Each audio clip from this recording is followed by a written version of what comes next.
How you doing, everybody? It's Friday the 26th of February. It's 2010 and it's just after 5 o'clock in the evening, and I want to talk about a couple of things related to Ireland, and then I want to talk about a much bigger international thing that's just blown up, and I think down the line it could have some ramifications for all of us. I don't know at this early stage what's going to happen, but it looks strange. I have a funny feeling about it. It could be a dumb squib, but it might be something else.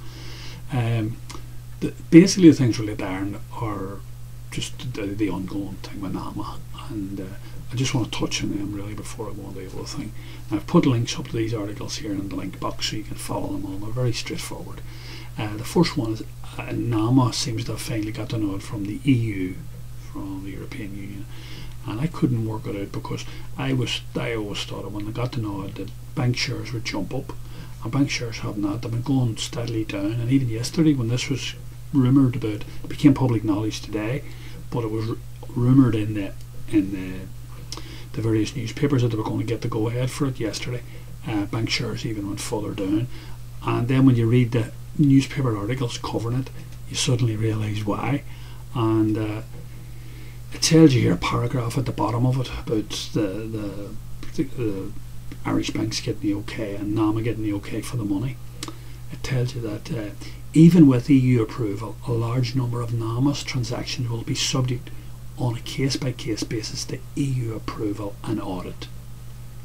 In other words, they're not going to rely on what the parties tell them anymore or what anybody else tells them. Goldman Sachs in Greece and all that sort of stuff, okay? Not going to rely on that anymore. They're going to have their own auditors. Because see, they've too much exposure to Ireland. Because a lot of this be German money. They've too much exposure to Ireland. They don't want any more exposure to the big countries. So if they're not happy, they won't sign off on it. Which probably be okay for them, but it's a disaster for us really at the end of the day if we don't get the full amount of money. Because at the end of the day, it doesn't matter what happens, whether we get the money or we don't get the money, whatever. We've still got to underrate it. Any losses that are involved in it, we've still got to underrate it. So that's the situation with that. Nothing has changed really. But the bank prices on the share prices didn't go up, and it's a reflection of this. Okay, and then there's an adjunct to that, and one of the commentators called Cutourism, he referred me to this, and thanks very much for this. And what's happening all over Ireland is these landlords that own these commercial and retail properties. So this would be not this is not private property stuff. This is retail property. What are they doing? They're upping the rents. It's just fraud. It's an attempt to boost the NAMA thing. It's just low life stuff. It is pathetic, right? And it's just a reflection of the ongoing Irish mindset. So it'll give you an idea. And the final thing relates to during the week. What's happened is this crew, these ratings agencies, are talking about, again, they're going to put down the Greek debt even further, the ratings for Greek debt even further down. And also what's happened is during the week, the cost of buying these credit default swaps, the insurance in case of the defaults, has gone up, and it's gone up 13 basis points for Greece. But in doing that, it's pulled the rest of the pigs up as well. The price to buy it has got more for us as well, because obviously the credit default swaps out in Ireland, and our ones went up 4 or 5 basis points. Just give you an idea. It's only a small article, but give you an idea of what's going on. So we're going to have to wait until tomorrow to see how it's affected the bonds, the 5 and 10 year bonds. So we'll know tomorrow. We'll get it and we'll have a look at that and stick it up and see what's been happening.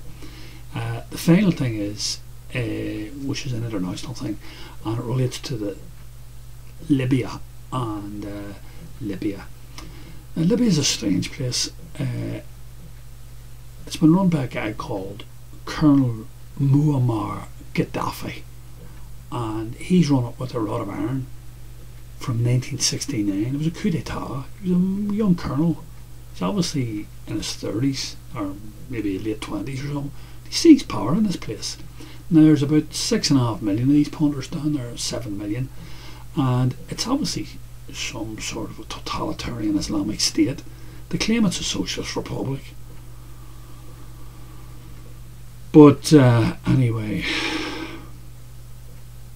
I don't want to go down that route, okay? All I just say to you is it's not a socialist republic, okay?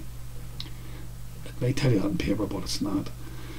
As I say, it's some sort of fundamentalist, jihadist type state, because what he's done is during the week he had a big public meeting and he's called for a holy war against Switzerland. Now, Switzerland wouldn't be my favourite country either, but it is a democratic state, and the whole thing, it's kind of hard to know what's going on here. But all that started 2 years ago. Now, we don't know the ins and outs of it, but the bottom line about it is Colonel Gaddafi's son is a fellow called Hannibal, and he was there with one of his wives staying somewhere, and the article, this is from today's Guardian, by the way, this article, it claims that the police were called out because the colonel's son and his wife were beating up the servants, and that's quite feasible, because I've seen some of these people, now not Libyans but other people, I've seen Saudis in action, and not a pleasant sight. These Saudis are like tinkers, like Irish tinkers, or like what do you call them? They're like nomads, or they're like gypsies. I don't know what you would call them. They're like dysfunctional people, but they rule Saudi Arabia, and their whole social parameters are all up the left. Everything's all like they think they can own people. People are slaves, and endangered serfs, stroke slaves to them. All that sort of stuff, crazy stuff. Like, nobody's any rights running in Saudi Arabia. Stop the lights.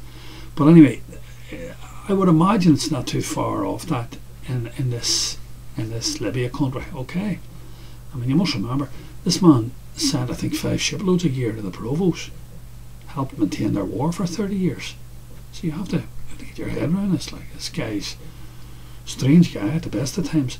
But anyway, what happened was they arrested his son in 2008, and they held him for 2 days, and the colonel went mad.